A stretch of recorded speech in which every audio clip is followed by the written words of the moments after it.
മാലിന്യങ്ങൾ അലക്ഷ്യമായി കൈകാര്യം ചെയ്തു. ചക്കരക്കൽ ടൗണിലുള്ള 2 വ്യാപാര സ്ഥാപനങ്ങൾക്ക് പിഴ ചുമത്തി ജില്ലാ എൻഫോഴ്സ്മെന്റ് സ്ക്വാഡ്.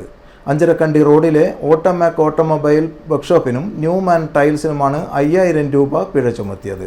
ഉപയോഗശൂന്യമായ ടയറിൽ വെള്ളം കെട്ടിക്കിടന്ന് കൊതുക് വളരുന്ന സാഹചര്യമായിരുന്നു സ്ക്വാഡ് കണ്ടെത്തുമ്പോൾ ഉണ്ടായത്. ശുചിത്വ മാലിന്യ പരിപാലന രംഗത്തെ നിയമലംഘനങ്ങൾ അന്വേഷിക്കുന്ന തദ്ദേശ സ്വയംഭരണ വകുപ്പിന്റെ ജില്ലാ എൻഫോഴ്സ്മെന്റ് സ്ക്വാഡ് നടത്തിയ പരിശോധനയിലാണ് വ്യാപാര സ്ഥാപനങ്ങളിൽ നിന്നുള്ള മാലിന്യങ്ങൾ ഹരിതകർമ്മസേനയ്ക്ക് കൈമാറാതെ കൂട്ടിയിട്ടതും കത്തിച്ചതുമായ രീതിയിൽ കണ്ടെത്തിയത്. ചക്കരക്കൽ ടൗണിലുള്ള 2 വ്യാപാര സ്ഥാപനങ്ങൾക്കാണ് പിഴ ചുമത്തിയിട്ടുള്ളത്. ചെമ്പിലോട് ഗ്രാമപഞ്ചായത്തിൽ ചക്കരക്കൽ ടൗണിൽ അഞ്ചരക്കണ്ടി റോഡിലെ ഓട്ടോമാക് ഓട്ടോമൊബൈൽ വർക്ക്ഷോപ്പിൽ നിന്നുള്ള മാലിന്യങ്ങൾ ഉൾപ്പെടെ വർക്ക്ഷോപ്പിന് സമീപത്തായി തുറസായ സ്ഥലത്ത് കൂട്ടിയിട്ട് കത്തിച്ച നിലയിലായിരുന്നു ഉണ്ടായിരുന്നത്. കൂടാതെ ന്യൂമഹൽ ടൈൽസ് എന്ന സ്ഥാപനത്തിൽ നിന്നുള്ള മാലിന്യങ്ങൾ ഗോഡൌണിന് മുന്നിൽ പൊതുജനാരോഗ്യത്തിന് ഭീഷണിയായ രീതിയിൽ കൂട്ടിയിട്ട നിലയിലും ഉണ്ടായിരുന്നു. മാലിന്യക്കൂനയിലുണ്ടായിരുന്ന പഴയ ടയറുകളുടെ ഉള്ളിൽ വെള്ളം കെട്ടിക്കിടന്ന് കൊതുകുകൾ വളരുന്നതായും സ്ക്വാഡ് കണ്ടെത്തി.